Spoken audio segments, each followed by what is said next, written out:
everybody, it's Dave here from Vikings First and SKOL, and I've got the gang with me. We're going to be talking the NFC North.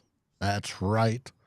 We're talking the division we all love, at least the three teams, and the one we pick on. So let's get this started.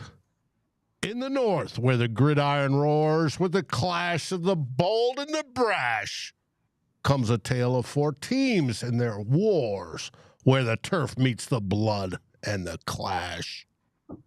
On who will be king, the saga's spun.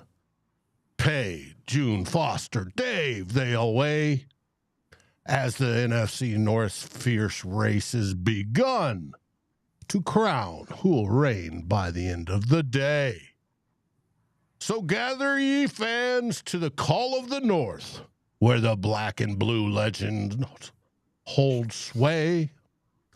On this show, we'll see who sallies forth to claim the kingly crown by the day.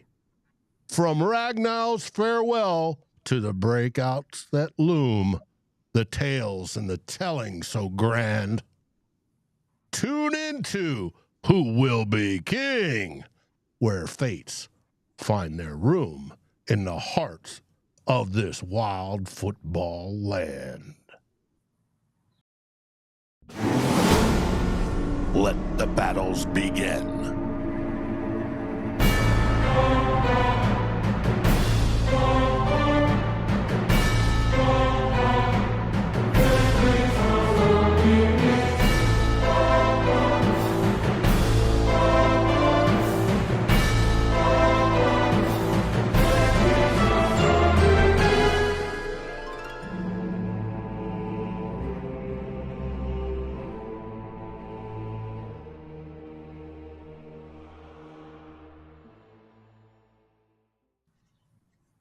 Hey guys, how you doing today? Doing great. Good. Good to hear that from you always, June. Now, let's introduce everybody from the viewers left, fresh from yet another business trip. We have Pay of the frustrated Chicago sports fans channel. Pay, how are you doing, buddy? I couldn't be happier, Dave. Thanks for welcoming me on to this another week talking football, Bears, Lions, Packers, and Vikings. Cannot wait. Dave, What? we're only 94 days away from kickoff. Woo. I can't wait. And we'll go 1-0 and defeat you on Monday night. But anyways, all right, June Foster, you're here representing Bleachers to Speakers, the Motown legends that you are. How are things in Detroit? Oh, things are good, man. I can't complain. Yeah, hot and steamy. The weather has broke. It's been in the 80s all week. I think though something got me all sick earlier this week. I was out of commission on Monday, but I'm feeling better now. So Okay. Well, I'm here in the St. Louis area, and we just went through 3 tornado warnings, and we got storms rolling over. So if this bleeps off, it's probably because I lost power. But we'll find out. I'm downstairs in the basement, so I'm safe. It's just, if everything goes black, that's the end of the show today. Now, we're here to provide a comprehensive roundup of the NFC North, discussing the most recent news, players, performances, coaches change, expectations for 2025. And we're going to focus on the historic significance of our black and blue division. And in that division, we had some relatively shocking news this week. And it comes from Detroit. Frank Ragnow, their stud for a center, retired. June, do you want to tell us about it? Yeah, Frank was going through a bunch of injuries. Like he was not 100% any time last year. Me and Foster had conversations and talked on part of our shows that the Lions need to go into this next season looking for replacing uh, Ragnow or getting an understudy because we knew that time was coming. Same with Taylor Lewan. That those two are the older Eldsmen of the line right now, and it might have been a shocker to a few people that's not around, but it's a lot of us around here that kind of understood it, and we've had these shockers before. Barry left Barry left on the day of fall camp, and he was perfectly healthy. Megatron just retired out the blue, so this kind of thing happens around here every now and then, you know? Yeah, but they did it for, I think, reasons of being tired of beat down by the absolute terribleness of the team over all those years, whereas Ragnow was the one that helped build this current version of the Lions into a competitor, right, Foster? Yeah, it's different, but he plays a more physical and grueling position. So yeah, his was more due to the physical ailments Physical and beatdown. him. It was a physical beatdown. Yeah, not so So much mentally. Gotcha. Well, for those that don't know, he played 7 seasons in Detroit, started all 96 regular season games and 4 playoff games, was selected 4 times to the Pro Bowl, and was 3 times second team All-Pro, and was easily the best center in the division for most of that time period. And we tip our caps to him. Hope he enjoys his retirement. Pay, what do you think the Bears think of Ragnow retiring? Well, I don't think the Bears themselves, the 53, well, what do you have, 75 guys at camp right now? I don't think they're concerned. I will hope they're not even paying attention to what's going on in Detroit right now, Ben Johnson included. However, speaking as the head of the Bears Nation, I will say that it just opens up the division a little bit more, right? I think the window, Frank Glass now is an All Pro. He was a beast in his time. Those type of guys aren't replaceable. oh my Very, God. very, very rarely are they replaceable, right? So you want give him his proper respects, and his understudy is lights on him now. Let's see if he can fill those massive shoes that Glass now is leaving alone in his locker. Well, I did Losing see that Ben Johnson said some nice things about him. As you would expect, Ben coached him for a handful of years. So there's a mutual respect there. So you would expect that Ben has some nice things to say. And from what I understand, Ben's always on top of things, communicative wise, right?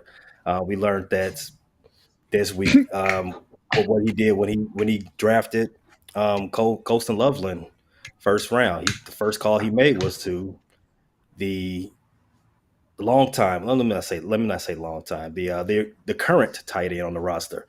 He wanted to make sure he understood where his role was. So I expect nothing but Ben to be communicative. Well, just a quick aside since you brought it up. Cole Kmet is that established tight end. Now, I heard today that he got his backside eaten out by Ben Johnson on one of the first OTAs. Hey, whoa. Absolutely chewed on. How's that? That's better. June. That's better. Now, first the fingernail polish. Not it. I have no idea, but I guess Ben Johnson's trying to send a message some way, somehow. Does that sound about right there, Pay? like I said, Ben Johnson, he coached the offense for the Detroit Lions, the back-to-back division champs. What was it, 4 or 5 years? You don't get to be the best team in the division, and especially one of the best teams in the conference, without having what's the term I want to use? Attention to detail, right? Mhm. And that is the most thing that's the highest thing that's coming out of camp for the Bears, out of the OTAs, out of this 4-day mini camp, 3-day mini camp session that the Bears got going on right now is Ben Johnson getting on guys making mental mistakes, lining up in the wrong place, things of that nature. It's you expect people to have doing playbook install at this point of the offseason. You expect there to be mistakes, but Ben is not letting anyone rest on their laurels or let that stuff go unnoticed. There he is he's riding guys, pause, very hard, pause again, at this Whoa. point, and we are, and for us that follow the team, we appreciate it. No voyeur, but because we didn't get that from the previous coach, with 2 previous coaching staffs. Mm. Gase, not Adam Gase, but I'm forgetting guy. I'm forgetting my guy that's in the offensive coordinator for Kansas City Chiefs. Forgetting his name. Excuse me on that. Matt Eberflus and the coach that preceded him. Those 2 guys let veterans and most importantly get away with too much. They gave them too many rest days. They coddled some guys when they needed to be, I guess, ranked through the ringer a little bit, maybe even publicly at some points. But Ben isn't doing any of that. Ben is making sure he's holding your feet to the fire, and you know where you messed up and where you need to get better. So you see that all the time in sports. You fire one coach, you go get the opposite. Ben looks to be the complete opposite of what we just had in Eberflus. Hopefully that shows up in the win column. From players coach Eberflus to totalitarian rough guy and Ben We Johnson. love Mother Russia over here. Okay. Now, speaking of which, I heard today on SKOL North, which is one of the biggest Vikings broadcast units, that Ben Johnson even has gotten on the offense because they can't get breaking the huddle right. Did you hear that? Mm-hmm. Oh, yeah. I mean, that was one Ready, of the set. issues that Thank God we're What he losing said. our center, and that'll help you guys out. You break the huddle right, because Ragnow's gone. Ready, set, clap, break. What? What do we do? So Dave, Due time. one of the issues that the team had last year, and I will put this on Caleb Williams, and in fact, it is a broader issue with young quarterbacks. When you go in college, they do a lot of shotgun, a lot of spread. You don't do a lot of professional huddling, right? So that's something you need to learn. It sounds like a very basic concept for us, the layman, but to do it as Because a we learned it professional, playing Pee Wee football. well, yeah, that was back then, right? Yeah. At least for Nowadays, me. they don't do that. But kids used to ride bikes when I was growing up. You see any kids riding bikes nowadays? Well, it's a basic concept to us, but what's basic for us don't mean it's basic for everyone. So you see that a lot with young quarterbacks, and in Ben Johnson's offense, Are we're you gonna saying he do a doesn't lot know of how to huddling. ride a bike? All A right, supreme Dave. athlete like I'll a take you supreme off athlete the like Caleb hook. Williams is definitely can ride a bike. He could probably ride a bike and throw a 50-yard at the same time. I'm pretty sure he could. I'll If he take can you hike off. it right, I'll take you off the hook for now. if he could break the huddle, he probably could. Now, reactions out of Detroit. What was said, Foster, by the players and the coaches there? As far as the Ragnow Mm-hmm. players, I don't know, June. Have you seen anything as far as the players' reactions to Ragnow? It was just praise. It was just praise from his standpoint. The things he's done here in Detroit.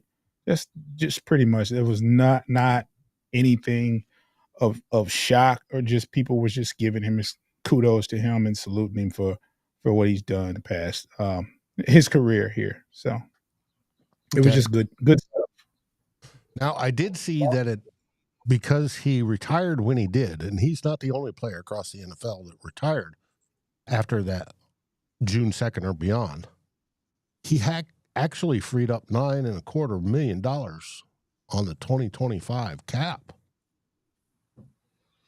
Yeah, he had 2 years remaining on his deal, and there was a certain amount that was guaranteed to him. So yeah, it puts us in a position to have some cap flexibility, and so yeah, $9.25 million and As then far- $12 million next year. So, Right. And as far as reactions, it looks like a lot of people saying that he deserves to be in the Hall of Fame. A lot of, and this is, I don't know if it's to that level, but the reactions seem to be gold jacket and the greatest, and just A lot of sad to kudos. see him go. exaggerated, but Yeah, I Yeah. can understand that for yeah. Detroit. Love though, Um, yeah, especially when they probably know better than anybody what he's gone through. Like you said, he played in every last game, so probably could have met. He probably could have was better off taking a couple days, a couple games off here and there, and he be in a little bit better shape. But that just goes to show how serious he took his job and the level of dedication that he really put into his job. I mean, when it's all said and done, the center is the first man to touch the ball before we do anything else. If that snap is not delivered, nothing else. Ben Johnson can only begin to, start once the snap is completed. And Gotcha. that's after a successful huddle break. Got to break the huddle. Now, did he call pass blocking coverage, or does golf? No idea. Okay, because it I depends couldn't on how the team runs it and who calls Right. pass blocking coverage. So interesting. Well, who do you see replacing him? So in the short term, Graham Glasgow has played a little bit of everything. So I think that he's equipped. I mean, he's not the best. He's kind of just somebody that that you can throw in there, and he's going to do a serviceable job. I think you're going to see a lot of. I think during training camp, you're going to see a lot of different guys try it out. I think that they were kind of aware that the time was coming, so that's kind of why we've kind of stockpiled the amount of guards that we have, such as Frazier, Mahogany, Rutledge. But we also made a signing to a player who played center in college and has played center and guard in the NFL, Tristan Collins. So I think this was the writing was on the wall that that we were going to have to prepare for the imminent. So I don't think that I don't think that the organization is as taken back and thrown off as probably the fan base. I think he kind of, I would assume, hinted or gave us a heads up, which is why we made such a point to trade up and get Tate Rutledge and double up and go and get Frazier. So, And I'm showing that Rutledge took the most snaps at center, at least last year, versus Glasgow. Frazier. Oh yeah. Well, Rutledge is a rookie. You talking about who you talking about? Is he a rookie? Second round pick? Yeah. Yeah. From this year, he Okay. got drafted. Yeah, the Georgia guy. But according to this, he's taken the most offseason reps at center so far. Right now, yeah. And they said that it's not natural yet. I think Hank Fraley is our offensive lineman coach. He said it's not natural yet, but better to have that concern now than to be in July and be like, oh yeah, you're figuring out at that point. Well, he was a guard, if I remember correctly, coming out, so he should be able to adapt. It's not that difficult. The only difference is you don't have a hand in the dirt. You've got both hands on the ball, or at least one hand on the ball. And the whole idea about playing center is you've got to be able to identify the defensive front seven and tell where the mic is and all that sort of stuff, and be able to, at least in your mind, command where blocking should go. Whether you call it or the quarterback does is a different story, but you should be able to do that. And then execute the snap properly and get it off and complete your blocks. So we'll see. So I think either way, I think we'll have a initial person. If it's not Ratledge right away, I think that he can make that transition. In the meantime, you got a couple of veterans that can hold it down on the short term. Uh-huh. Did you see that remark from Oliver Carter? Says everything Ben Johnson's doing now with the Bears is the same reason why Detroit was in the top 5 in offense the last 3 seasons. He said, keep laughing, fellas. Bear. Oh, well, yeah. Yeah, we're going to keep laughing. That's June giving him a hard time. Yeah. We're still breaking the huddle. Yeah. And, hey, now, the legendary Bud Grant was a disciplinarian when it came to how he wanted things done, very specifically in certain ways, and he insisted upon it. And unfortunately, we lost our captain, our mighty captain, as in Mr. Marshall. Jim Marshall passed away yesterday.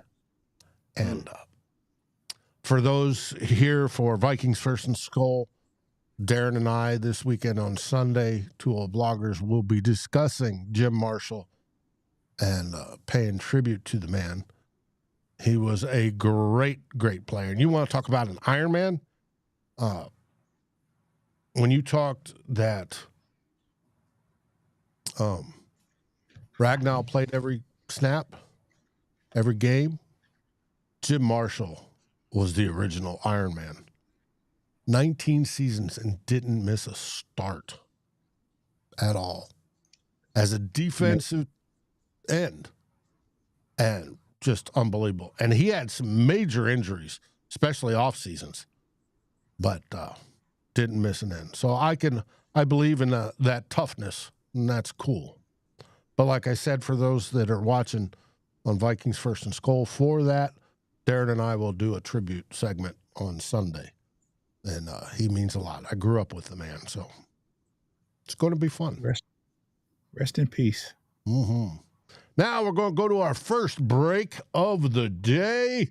For those that are watching, this is only going to take about 10 seconds. For those that are listening, you get to listen to our sponsors. What do our sponsors do? They gave us a few pennies here and there so Dave can drink whiskey. And we appreciate that. But they help pay for Fans First Sports Network, which we're all a part of. So please stand by. And if nothing's working, cool. Come on, break the huddle.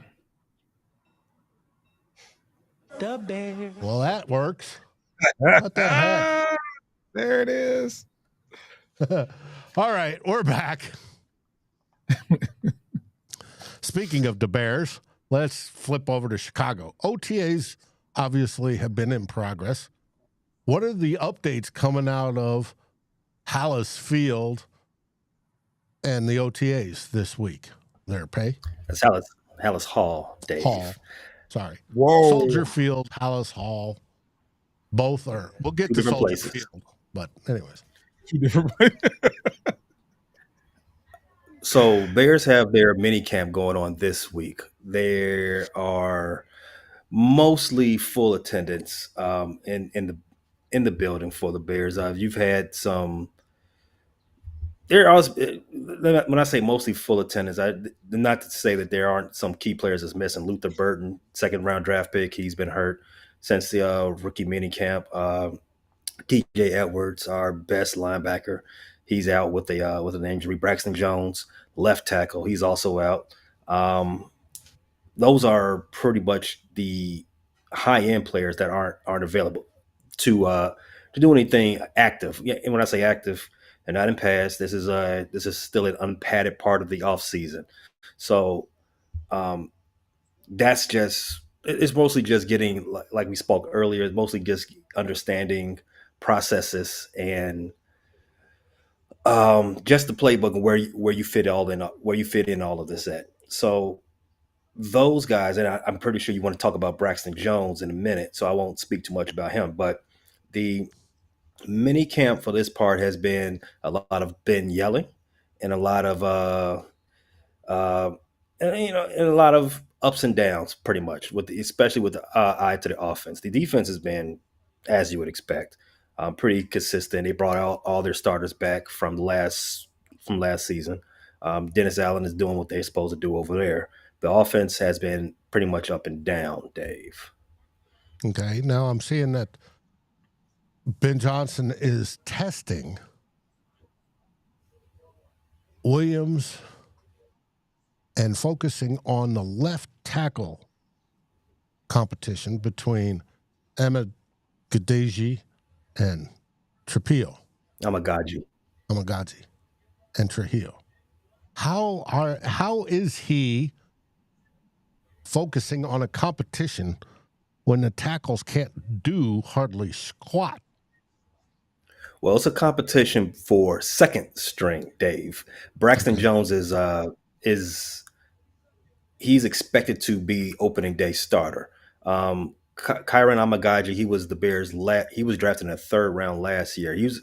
When he was drafted, he was thought to be a project. He's I believe he went to Yale. So think all what you have about Ivy League school. Yeah, he's an Ivy League left tackle. So think all you have to think about that one. He only played once, and I believe you remember this game very well, Dave. He had one start last season, and it was against the Vikings. Did not look great at all. I said they should cut him. If you don't cut a third round draft pick after one game, I get it. It was just more of a frustration of when you have a 10-game losing streak. However, he didn't have an offseason. He was hurt all last offseason. This is the offseason. He gets to prove something. If Braxton Jones doesn't recover on schedule and he's supposed to be ready for camp, well, he's supposed to be ready at some point during camp. If there's a delay in that at some point, then Kyra Amagaji is the number one guy up. Or will this year's draft pick, Trapolo, will he jump Amagaji in the depth chart? That's what you're looking for out of those two in this offseason part. Nothing's going to be decided right now. There was some speculation that the Bears could move former number 10 pick from right tackle. I'm blanking on his name right now too. So move him from right to left, but Ben shot that. Definitely jet lag and all the rest. There was a thought that they can do that. Ben Johnson shut that down. He said we don't want anybody going into the off part of the off season. You know, that time in which you're away from minicamp and then the training camp. You don't want anybody trying to focus on a new position at that point. You want everyone to know where they're going to be when camp starts. I applaud that decision. So we know exactly where everybody's going to be on that line. Caleb knows who's going to be in front of him. And everybody knows who's going to be next to him. Perfect. There's the only thing that needs to be settled is who's going to be the number 2 guy on left tackle. Gotcha. Well, it's important because you guys are putting together almost completely brand new offensive line, it seems like, and they've got to develop chemistry. So you got to settle on guys real quick. Now, the big deal with the offensive line is they don't get to hit until training camp. And it's a shame. It slows development. But I understand the NFLPA wants it all nice and cushy and all that. Not like the olden days where they'd go, 3-a-days, full pads and all that sort of stuff. But it does make it challenging, and it makes it challenging for us fans to determine who's winning offensive line battles. Yeah, I can see that from that perspective, especially when you have to do content, Dave. You want to know who's got the upper hands, because that's an episode right there. Who's winning the battle on July 1st, right? But we do want to see these guys having a long and prosperous career, and if hits that you're not getting paid for, if you can stop those, if you can minimize those, rather, I guess that's all the better, right? Mm-hmm. Oh, yeah, without a doubt. And that's why they do it. Oliver talks about OTAs and mini camps. It's all about technique. OTAs and mini camps, all about this is the learning season. It's our players learning what they're supposed to be doing and not repeating mistakes. They can make mistakes. They just can't repeat mistakes. That's when coaches get a little bit irate. But it's not an evaluation period per se, generally, at least how the Minnesota Vikings use it. This is about here, we're getting you familiar with everything. We're getting you familiar with the offense, the defense, special teams, whatever it is. And we'll come back after that long break, which starts here in 2 weeks. And then we'll go at it. And then we'll ramp it up. And it'll be competition to stay who's going to actually win the spot. Now, Caleb showing promise from what I'm hearing in camp.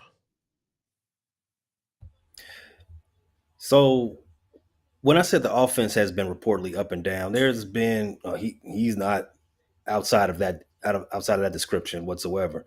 He's had some great passes, and the defense has got the best of him at some points.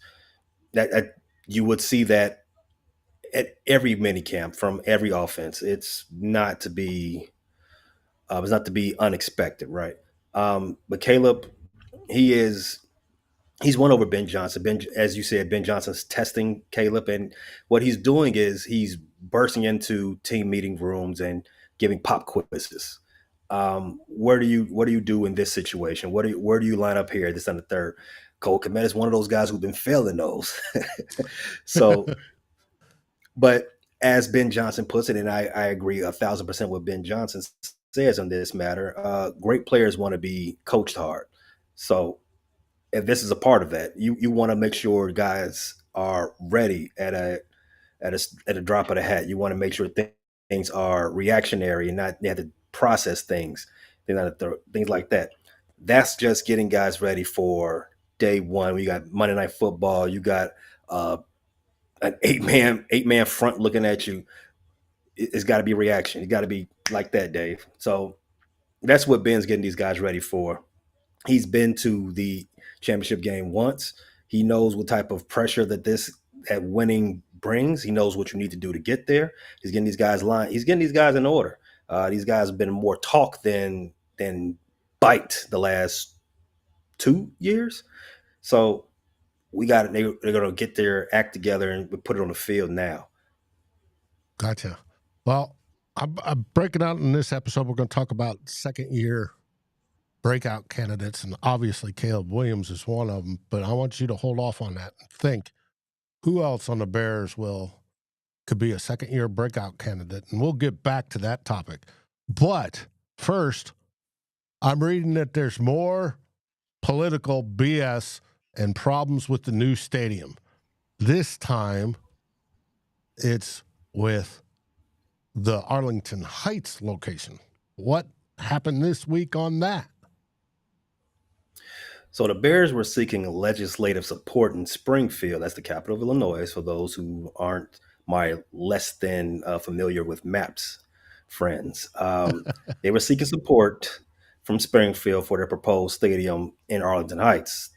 That is a municipality north of Chicago, but they did not achieve what they were looking for before the legislative session ended on Saturday, May 31st.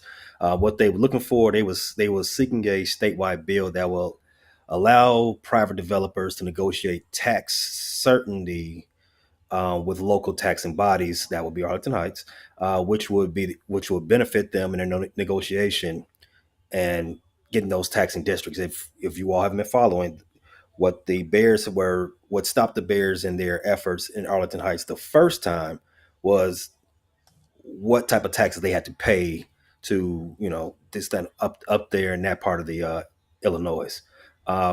So that's what they were looking for, support in Springfield at that point.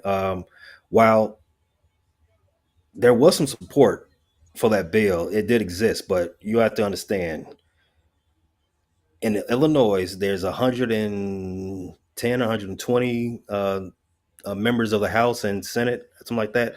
A majority of those members come from Chicago. A lot of these guys are not going to be voting for anything that's going to help the Bears get out of Chicago. It's not going to happen. It's going to be that. I believe that's the political BS that you were looking for, Dave. It is. So it's going to be an interesting ride. Now, for those who think this is dire, the Bears' lease in Soldier Field is not up for another 9 years. So this is just playing a game. There has been, from the fans' perspective, there are some people thinking that Kevin Warren, he's got hired to do one thing, and he's not doing that one thing. But it's an interesting time in Illinois. The RTA, the third largest public transit system in the nation, is facing a $750 million deficit right now. That takes precedence over what the Bears want. So it's tricky right now. Maybe tie in both together and see what happens. Who knows? Grease the right palms, and I'm sure something will get done. True. It is Illinois politics, so. But yes, I agree. All right.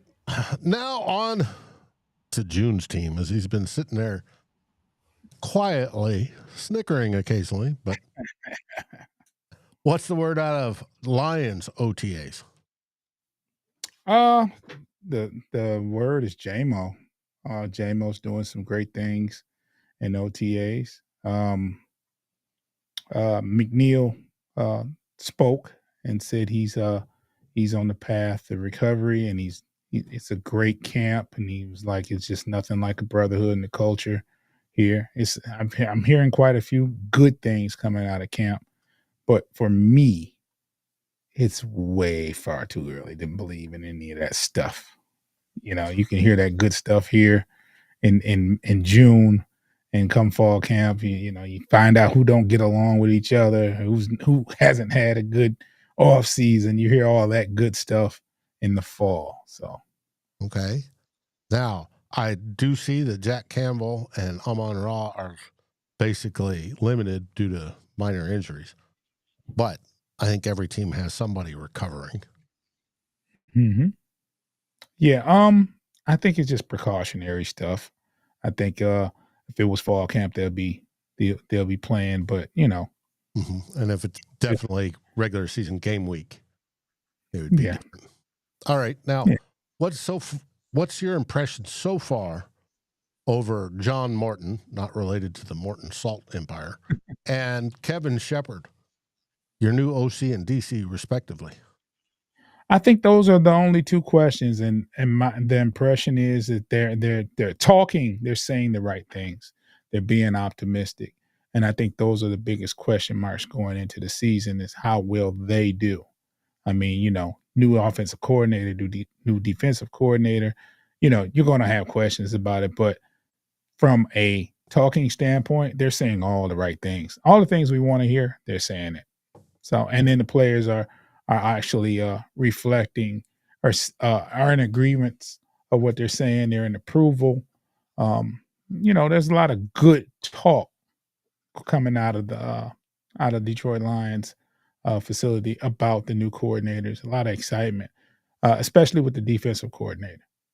Cool. Now, Foster, I want you to think about your second-year players that are breakout candidates, and we'll get back to the topic, and we'll bring that up here in a little bit later. But I want you to think about who could be on the Detroit Lions that are going into their second year that could be actually break out and be good players, especially where you need them. But we'll get back to that. Now, somebody's got to cover the Green Bay Packers, so I guess I draw the short straw as usual. Forlorn, wrap your mind around this mixtape. If JJ is competent and speedy for plays, for a contract, and then the rook can play 4 wide, baby, run it up. Yes. And he's talking about our wide receivers, and yes. But we'll get there, Forlorn. All right, the Packers, OTA updates. Why? Jordan Love completed 7 of 7 passes with no defensive pressure. Hey.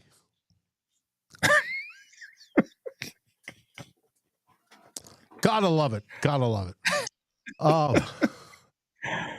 Matt LaFleur is supposedly concentrating and focusing on creating new offensive strategies. Well, he is an offensive-based coach. I hope he can, but we'll see. New coaches DeMarcus Covington, defensive line, and Sean Mannion, QB coach, formerly backup QB for the Vikings. Sean Dugan, linebackers, are integrating with the Packers as we speak. Oliver Askew June, are you nervous about the guy's offensive line? We'll get to that, Oliver. That's the final segment. Now, can Jordan Love build on 11-6 season? Question mark. Do you believe he can pay? First of all, he didn't build the 11-6 season to begin with. So how do you build on top of something that someone else built? What is this? Like Legos or something? Get out of here. Do I think the Packers have? Do I think they've gotten better this year as of the team last year? Absolutely not. I think they're the exact same team. Draft picks irrelevant to me at this point. Well, speaking of which, they drafted Matthew Golden, the first round wide receiver. Do you think he's going to be a wide receiver 1, or do they just have a whole bunch of wide receiver 2s and 3s as last year? For their team, he's probably going to be the 1. None of the guys that they have holdovers, I don't think they're long for the team. None of them. Some Christian Watson and the rest of them, they can't stay healthy. The guy that led the team in receptions last year, he was pretty upset that they drafted Golden, to be honest. So he's been beating on the doors of Packers front office, like, what's my role with the team? So that when you draft a wide receiver number 1, I mean, that pretty much answers your question right there. You expect them to they be. think they need more help, and they don't think that you're the guy to lead them to the promised land that you can do, right? Now, do I think he'll be a number 1 for out? I mean, a traditional number 1 as it relates to what we see. I mean, their quarterback's throwing the ball all over the place, so I don't think he's going to have that type of success to be a number 1 for us. He might, like I said, he could be a number 1 for them, but he won't be a number 1 as it relates to as we look every Sunday. Now, the fans seem optimistic about Love and the young talent at wide receivers, but they always do. It's a genetic default, I think, that belongs to them. I agree with you. I don't think Love is all the things that he's billed as being, nor those wide receivers. But again, it's Green Bay, and we know the prodigious rate in which Wisconsin consumes alcohol. So to them, that may affect their thinking. Now, on to my favorite team, the Minnesota Vikings. OTA updates. JJ McCarthy, all except for one day, is basically turning heads. Justin Jefferson is in the building and building chemistry, which is great. Kevin O'Connell is working his magic. Brian Flores is shaping the defense, which is absolutely freaking wonderful. And Kwesi Adolfo-Mensah, since we last met, got his extension. Multi-year extension is probably synced up with Kevin O'Connell's. We do not know yet. Still have not seen any details that come out, but we will see. And since June 1st passed up, we gathered a couple, I think $2.5 million extra dollars on our salary cap space, thanks to the cutting of Garrett Bradbury. Yay! Now,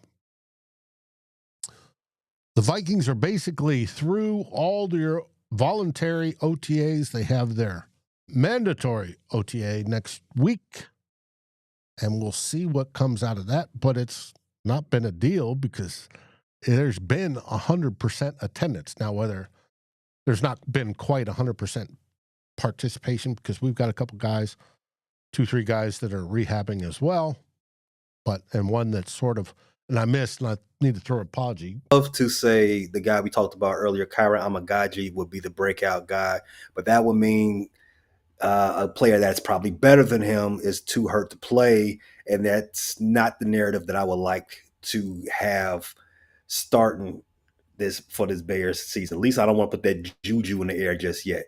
So the breakout player that I'm going to go with right now is the aforementioned Rome Odunze. Rome Odunze has been having a pretty good offseason to this point. Ben Johnson said he's extremely impressed with how he's in his preparation. He looks like a professional in his approach this offseason. And he's been making, great. Again, you're in shorts right now, but he's making great catches so far in minicamp. So that's my breakout for the Chicago Bears in 2025. My sophomore breakout, rather. Well, he should step up considering Keenan Allen departed. Who? Yes. And isn't there to catch balls from the golden child. So or drop them. Or drop them. Yes, either way. Yes, true. Now, Foster, I asked you to think about who are second-year breakout candidates for Detroit, considering you guys actually might need them. Got a list? Yeah, so we have Christian Mahogany. He's going to be taking over at left guard for Kevin Zeitler, who did a masterful job last year. We saw limited action from Mr. Mahogany, but especially now with the absence of the retirement of our center, it's going to be even more imperative that he is able to take over that role, because we'll have other guys that'll be filtered into that center position, and the right guard might be a rookie over on the other side at guard. So very important that he shores up that part of it. Ennis Rakestraw, who missed pretty much all of last year with a bad hamstring, had a great training camp and had a pretty good preseason as well, but that hamstring was a lingering issue all year. He was the second cornerback taken in the first round last year. Or no, he was the second corner that we took back-to-back after Terrion Arnold, who was healthy and did get thrown to the fire immediately. And, we certainly hope that he can take that experience and grow from it, because he saw the gauntlet last year, saw a lot of really good receivers. And we're definitely hoping that he can live up to the first round hype, because he did struggle.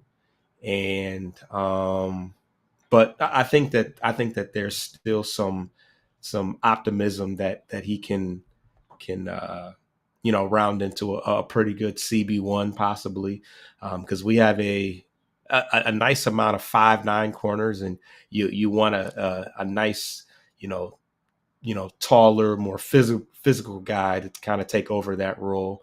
But lastly, I feel you on the short Makai. corners. Yeah. I mean, and you can't call them. You can't count them out because they're short, but everybody likes the taller corners. But lastly, Makai Wingo, who me personally I thought was a nice steal of a draft in the 5th, 6th round last year. And he got some pretty good a pretty good amount of snaps early on in the season, but he went out with an injury pretty early on. And with Aleem McNeil, who was cleared for football activities yesterday, I believe. But I don't think they're going to rush him back. So it opens up an opportunity for him to get Makai Wingo to get some snaps on the interior and exterior, because we still got Zadarius Smith waiting in the wings. Maybe that Ragnow, with the retirement to Ragnow, that might be a blessing in disguise. We might have some extra monies to allot to our For edge a rusher, defensive but end. Yeah. yes. So we'll see. Okay. Interesting. Let's see if you come up on a trade or a signing here in the next few weeks. Be interesting to see. Well, cool. Now for the teasers. Listed as second-year possible breakouts, Jordan Morgan, offensive line, starting at guard or tackle, Packers second-year player. All right, we'll find out. Edgerrin Cooper, linebacker, Pro Bowl potential. He's one we need to keep an eye on. If he steps up, it's going to be a problem for the whole division. We have Marshawn Lloyd, running back, could complement Josh Jacobs if healthy, and Evan Williams, safety, potential to be part of the top safety duo.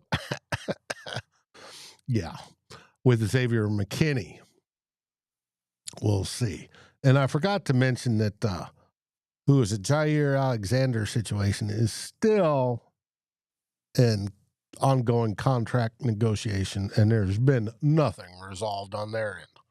Now for the Vikings second-year contract, besides J.J. McCarthy, we have Dallas Turner, who looks to increase his snap count this year because of departures, and he will most likely get 600 to 700 snaps this year, and hopefully for 7, 8, maybe double-digit sacks. We'll see.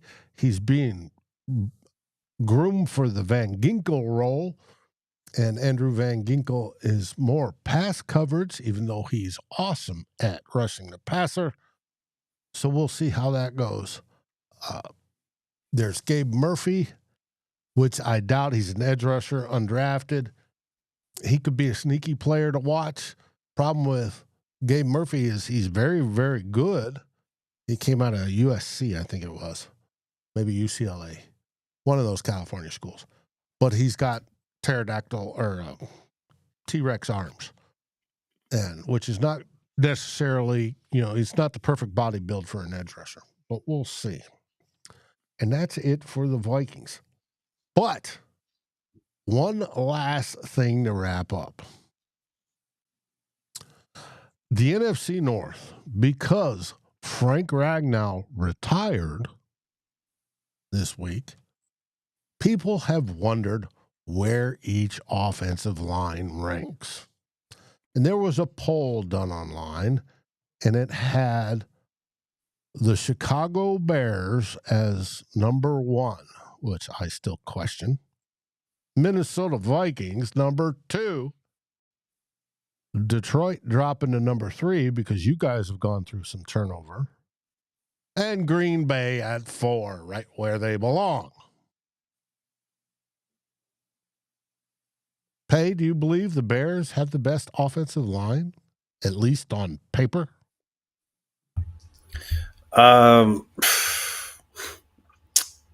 Thinking about it, I would have to say Joe Tooney. I'm just with accolades. If I just think about it in an accolades perspective, I think Joe Tooney is the most decorated offensive lineman in the division right now.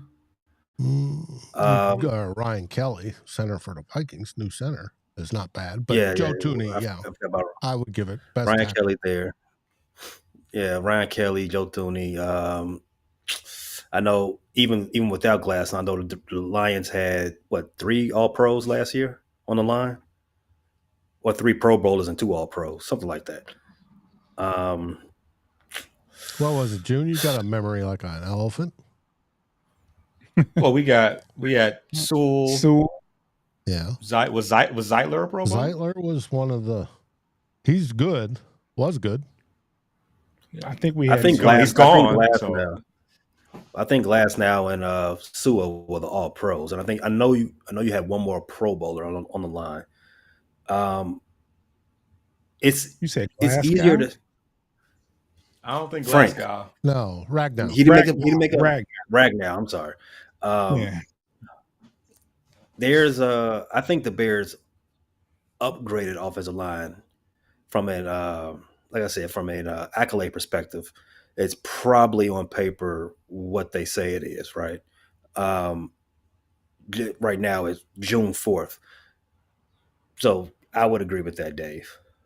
Okay. Now, the Vikings improved as well. We changed out 3/5 of our line. And we got,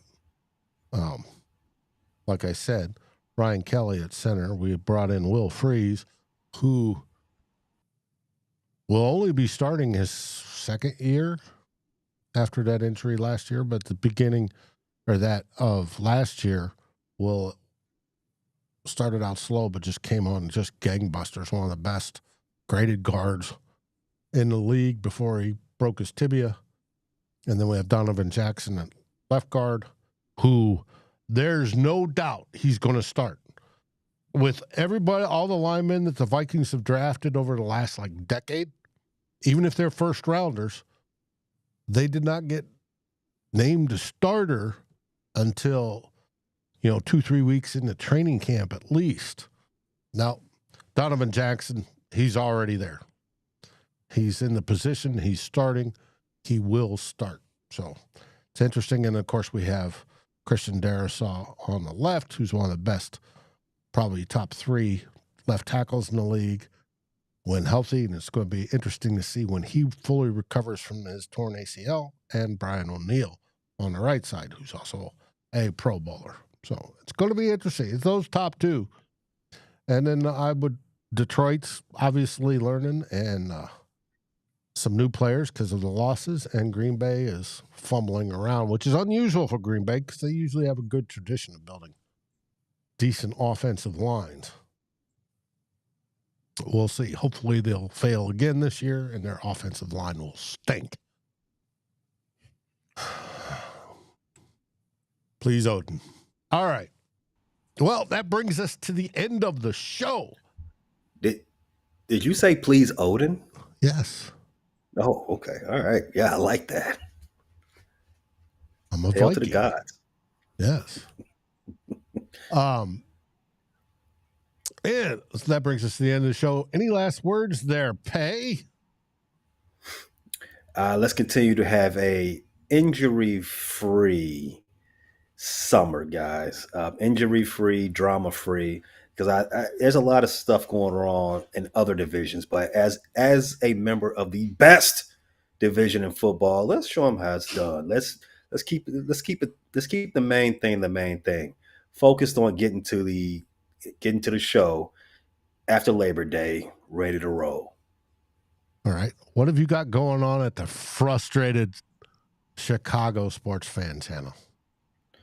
We have a mini camp wrap-up episode dropping later this week, as well as always the series recaps for the Chicago Cubs. A rebranded White Sox show will be coming around next week, and a off-season. What do the Bulls need to do this off-season to stop sucking? That episode will drop within the next 10 days. So we got a lot of stuff going on. The Frustrated Chicago Sports Fan channel, available anywhere you get your pods, Apple Podcasts, Spotify, iHeartMusic, and all the rest. Also available on YouTube. All episodes go to YouTube as well, audio and visual. Make sure you check those out. Rebranded White Sox? Yeah. As What, you know, we're they've actually been winning now? Is that the rebrand? They are. No, the rebrand is it's kind of hard to keep even the most dedicated quote unquote sock fan and creative, the most dedicated and creative of sock fans. Kind of hard to talk about losses every week. So we're doing a talent shakeup over here at the channel and rebranding that show to be a little bit more inclusive to all of baseball. I'm trying to remember what we called it. Sox Pulley? What was it? Yeah, Sox Populi. Is the fans Is that like a first. quarter? Oh, okay, yeah. They White Sox show from Fans First Sports Network. I thought you were talking about a quartercep or something at first. No. That was one of my favorite logos to build, just to let you know. Right. No one watches Last of Us, I see. All right, no problem. With that, Jude Foster, last words on Detroit. Just make sure you subscribe to Bleachers and Speakers on YouTube. We got a lot of stuff going on. We're going to be talking a lot about NBA player profiles leading up to the NBA draft.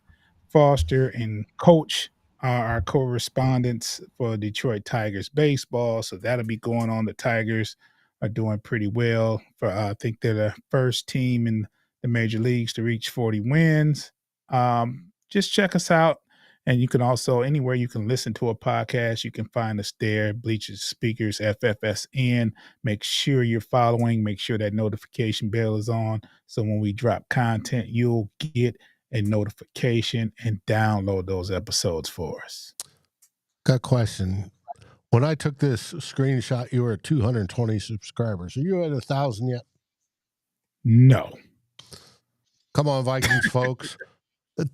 Listen to these fine gentlemen, whether it be talking Lions football, especially when we play them, or Tigers baseball, or the Pistons, especially when the Timberwolves whoop their butts. Please subscribe and get those numbers up. All right. And you notice I didn't mention the Twins beating the Tigers. So, as for the Green Bay Packers, where can we find them? Sorry, folks, we can't, because we're looking for a Green Bay representative to do podcasts on Fans First. We cover all 31 teams. The Packers are the only ones that have yet to have the fortitude or the cojones to come on and talk about their football team. If you know somebody that wants to talk Green Bay Packer football, let us know. We'll get them hooked up. And they can join this festivities and be the man in the middle, just like the team is. No huevos. Yes. And as for Vikings, you got Vikings First and SKOL, and you're obviously watching on it. So you know where to find me. You know where to find Tyler, and he's got a show tonight. We're going to be talking about breakout players, not just second year, but breakout players. It's an interesting list he's compiled. And I know Monday's show was a bit irksome on some fans. He played devil's advocate, and I disagreed with him. So if you've missed that, go watch it. Other fans will fully agree. It's interesting. But that's why we have different opinions. But we all get along and we can talk. And this week on Two Old Bloggers, Darren and I on Sunday will be giving a tribute to the great Jim Marshall. And the fact that he's not in the Hall of Fame is an absolute travesty. And the voters that passed him up all those years should be ashamed. But hopefully that'll be rectified sooner than later. With that, what do they say in Chicago? There. Pay. We bear down, Dave. The Bears. Hell yeah. June, Damn. I know you're thinking of those painted fingernails, but what do they say in Detroit? What is it? One pride? Good line. Good toilet flush. What was that, Foster? You said something. And of course, in Minnesota, we say SKOL Vikings. Well, thank everybody for joining us. Have a great week. Like, subscribe, and rate us on your favorite podcast aggregator. Thank you for listening to this NFC North group effort on the Fans First Sports Network. This has been a frustrated Chicago sports fans, Bleachers to Speakers, Vikings First and SKOL, and of course, the Fans First Sports Network production. Thank you for listening.